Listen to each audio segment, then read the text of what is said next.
President Trump is back flexing his muscles on the world stage, this time with trade and the economy in focus. He lashes out at Canada with a new 10% tariff in response, believe it or not, to a television ad from the province of Ontario. Plus, in Argentina, the coalition of free market reform president Javier Milei scores a surprising victory in midterm elections after backing from President Trump. And the president appears to strike another trade truce with China as he prepares to meet Chinese President Xi Jinping on Thursday.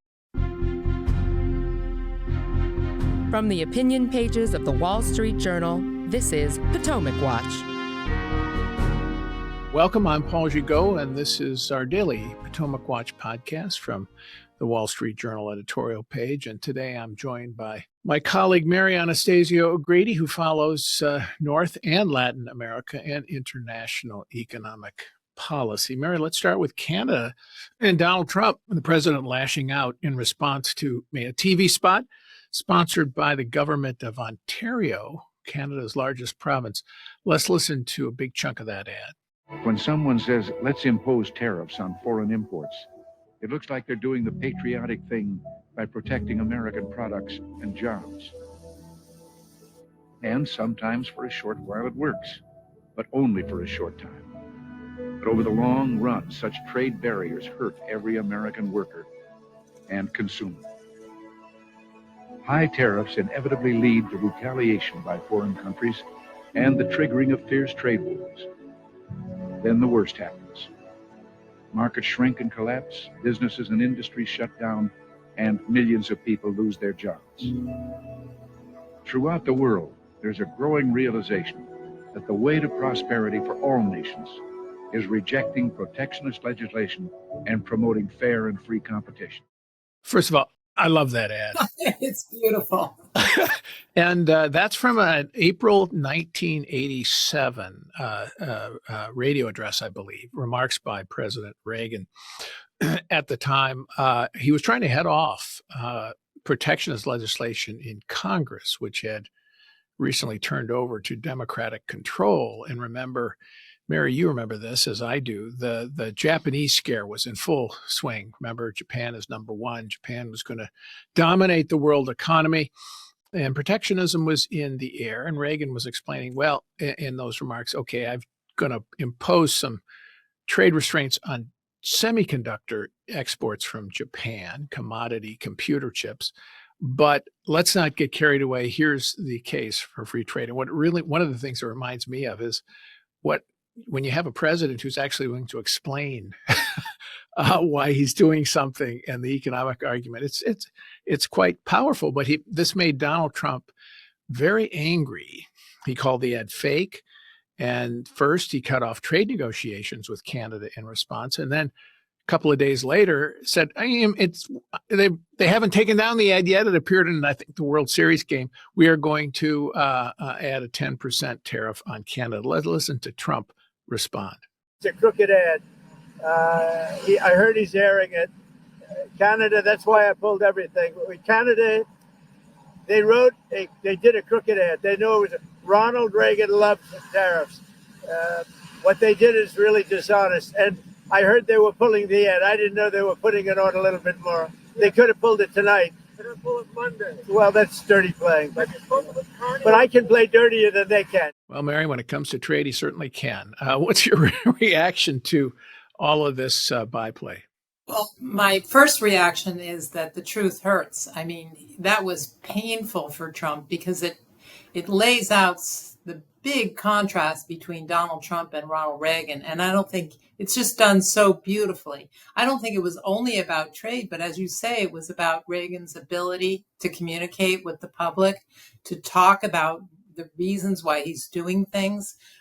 He was just such a immensely superior leader to Donald Trump. And I think that's what everybody's reminded of when they see this ad. Put aside the tariffs, there's just a great feeling of nostalgia for when we had a president like that.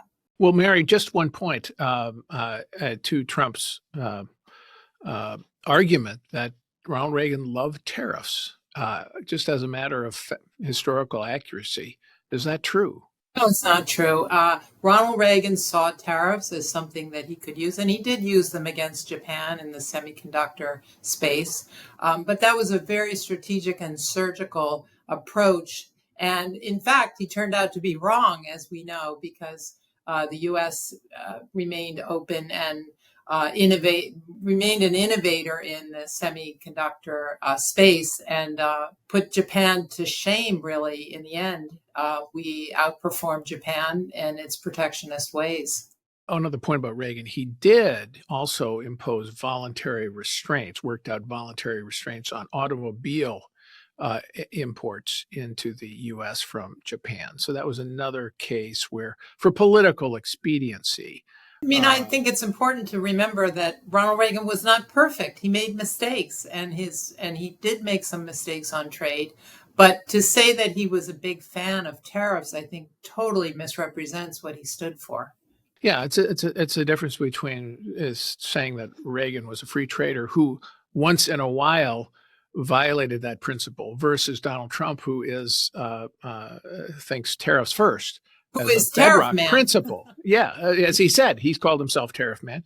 He as a bedrock principle of his economic policy, tariffs is kind of his starting place, not an exception. So it's a very different policy. But what about how does this 10% tariff going to play now with Canada, the U.S. economy? Mark Carney, the prime minister's response was not to retaliate, but to say we're going to look for alternative markets, maybe probably China included. Well, that's something Canada should have done a long time ago, particularly in energy. And Carney was part of the environmental group the movement that didn't want, to create pipelines and different ways for Canada to sell its energy abroad. And since he's come in, he's changed his tune a lot. So that is a message that I think all Canadians understand, that their north-south dependency on the U.S. as a market has made them vulnerable, and they need to open other opportunities. And, the other thing is that there is a review of the USMCA it's basically started already. There are hearings in Washington from different groups that Congress is holding hearings. So that will make a big difference in what happens with these 10% tariffs. I mean, if Trump wants to throw out USMCA, I think he'll live to regret it. Yeah, those negotiations will take place. Of course, this unilateral tariff, this 10%, is in violation of the USMCA as it stands. And Canada and Mexico should do fine under if the USMCA no relatively low tariff regime holds compared to the rest of the world, but not if you're going to get these unilateral actions by the president. So, well, the thing is that the North American economy is already so integrated that you can't just lash out at Canada without paying some cost in the United States. Without a question, as a stream of CEOs into our office make the case for us routinely. All right, let's turn to Argentina, the big election there on the weekend, midterm elections. Javier Milei, president, free market reformer, made much progress, but the regional election, I think it was, that some time ago had cast doubt on the ability of his coalition to sustain itself. And so there'd been a run on the peso. Yet in the end here in the election, his coalition did much better than expected. Something like 40% of the vote finished first among the parties. What's the impact of this, and why do you think they did so well? Well, the impact is that the reform agenda of Javier Milei remains alive. He's basically gotten a second chance here. As you mentioned, his party did very poorly in the local elections in the province of Buenos Aires, which is the largest province in the country and where most of the population lives. The worry was that would carry out into the national elections, and that he would underperform. I think he did well for a number of reasons. One of them, which has not been reported on much in the press, is that his government, through the Electoral Council, changed the way the ballot is structured. I won't go into a lot of detail, but it basically made cheating a lot harder. And so that was really helpful for for the country.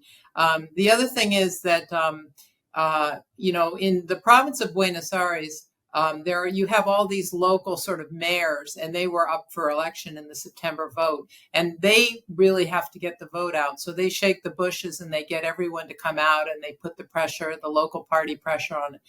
Since those elections were held a month early, and that was a decision by the Peronist governor in Buenos Aires, the turnout, the enthusiasm for turnout in those same places was very low. So you had a very low turnout in this election relative to other elections. It was around 67%. And I think a lot of the Peronist loyalists just didn't come out. And so that also was a big help. And then the third reason, I think, is that Argentines don't want the Peronists to come back. So as much as they may have been upset with Milei for less than the performance that they wanted in the first 2 years, they do see the improvements he's made, and they do want to try harder. They have resistance to going back to the Peronist system.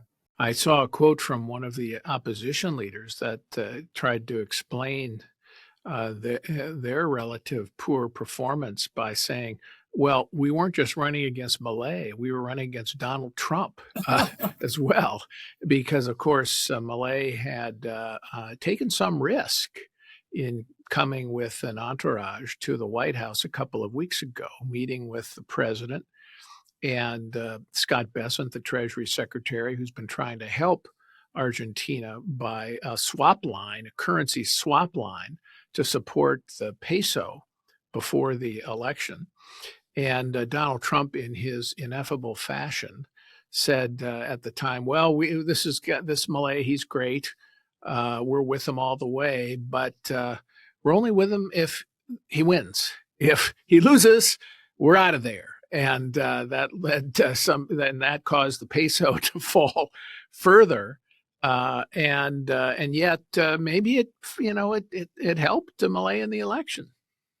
Yes and no. I mean, I really think it was more about Argentines not wanting, like I said, not wanting the Peronists to come back. They're still hanging their hopes on Milei reforms. And I think that played a bigger role. I mean, the one thing we should remember is swap line sounds so innocuous, so benign, but really it's just more loans. It's another $20 billion loan. And what is it going to be used for? To prop up the peso. Now, this morning, the peso has been rallying because Argentines look at this and say, well, the $20 billion is coming. But, eventually you burn through those reserves if you don't have a fundamental monetary system in place that can stand on its own. And I think that remains a problem for Argentina this morning. Well, the peso has surged this morning by 8%. I saw, at least as this taping at noon, and the bond prices also surged in Argentine debt market, which is both signs of confidence as well. Confidence in the swap in the Argentine. Well, maybe confidence that Milei's reforms can go forward, Mary. Maybe not just in the swap line. No doubt the fact that the swap line exists helps. But I want to ask you about the prospects of a monetary reform, because, as you point out, there's always the risk that as events unfold and this initial resurge of confidence ebbs, that people will say, I still don't want to hold pesos, and they'll make another run on the peso. But what about dollarization and the prospects for maybe Argentina doing a reform that essentially dollarized the economy so that Argentina citizens wouldn't have to put their dollars in coffee cans and could start using them as legal tender? I don't think they're going to dollarize under these circumstances because they prefer to keep the peso. So they're only going to dollarize when their back is against the wall. And I think that the problem that we're looking at right now is the peso is overvalued at the current rates. And there's a lot of people who, it's not pegged, but there's a band, and it's supposed to trade within the band. And when it gets near the top or near the bottom, then the central bank and sometimes the Treasury will intervene. And that's what Scott Bessent is standing there for, also to intervene. But the peso is overvalued right now. And and their capital controls on. And those two situations are going to make investors very reluctant to go to Argentina and put a lot of capital into the country. And capital is exactly what they need. So I think the most likely scenario, if someone has the courage to do it in the Milei government, is that they'll float the peso. They'll get rid of the bans and they'll get rid of all the capital controls and they'll let it go where it may. And under those circumstances, of course, if you have a floating peso, you don't need reserves if you're truly floating, if you're not doing a dirty float. And I think that's their only way out of it right now. Now, problem is if they do that and they start building up reserves, they're going to leave a very nice feathered nest for the Peronists when they come back. And the Peronists will come back. I think, we know that in politics, there are cycles. And so Milei, if he wants to leave a legacy, needs to do something to protect against that. And so far, I don't see that happening. Well, he has a new opportunity if he seizes it, willing to seize it, and we'll see how that goes. But it's an important moment in Latin America because it means that there is still this desire for market reform in a major country there. And who knows if Milei can succeed, it might spread elsewhere in the region. Paul, I just want to add one other thing, which is that in 2017, Mauricio Macri, who was also he was a center-right president. He had a very similar outcome in the midterm elections. So, and there was a lot of excitement in Argentina. I remember watching the returns come in on a Sunday night like I did this year. And I was really exciting. I thought, okay, the midterm elections, Macri has broken through. And we know what happened after that. And the Peronists did come back and they reached a triple-digit inflation again. Yeah, that's been the history in Argentina, alas, one of the wealthiest countries in the Americas over a century, becoming in many ways a basket case. So let's wish Milei and his reformists well. All right, finally, let's turn to Asia, where the president this week, over the weekend, flew to Malaysia for an ASEAN, a meeting of the leaders of the ASEAN nations of Southeast Asia, struck a couple of trade deals with Malaysia and Cambodia, and then headed up to Japan, and he'll meet with Xi Jinping on Thursday, the Chinese president. But it appears, according to Scott Bessent, the Treasury Secretary, that U.S. and China have reached something of a trade truce again. 1 year, details aren't all leaked out yet, but a couple have been floated. And one is, it looks like a year-long reprieve on the Chinese export controls over rare earth minerals that are crucial to so many industries in the modern economy. It means that the 100% tariff that Trump had floated in response to that Chinese action is likely not to take place on November 1st. And there's also a deal on TikTok that's been finalized, the social media site, the change in ownership from Chinese control to American purchasers. Mary, my view of this is that this is not some grand breakthrough. It looks to me like it's a kind of status quo deal before the recent flurry of trade hostility in the last couple of weeks. But nothing enormous, but not the markets will be reassured because there's also going to be a reprieve on more damage. What do you think?